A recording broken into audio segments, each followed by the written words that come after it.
Up! Sige, haluin mo pa. Mamaya ka maliligo. Nagluluto ka, hinami apoy. Sa ilalim, dukutin mo. Sa ilalim pa ganun. No, pa ganun. Yan. Lahat ng nasa ilalim. Dito start ka dun. O, sige, bala ka dyan.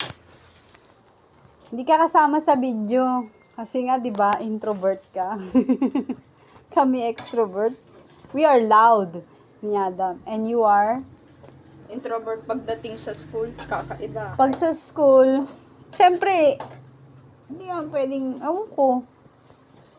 Pag sa school, friendly. Nakangin ng tubig. Ay, napagod si friend. Ayun na nga.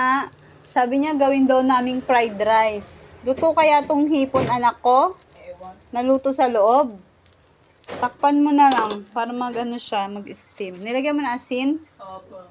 Konti. Lagyan mo pa para masarap. Mas maalat, mas masarap. May gamot naman. Charot. Akin na yan. Lagyan natin ng kape. Uy! Haluin mo yan. Asan ka na? Hop, lagyan ng pusa. Wala, puro kalokohan. Vision. Ay, nasunog na, friend. Okay, patay na natin, friend. Wag, tatakpan pa yan. Huh? Takpan para mag-ano siya. Tawag Tawag dyan. kanin. Ay, Galingan mo, galingan mo.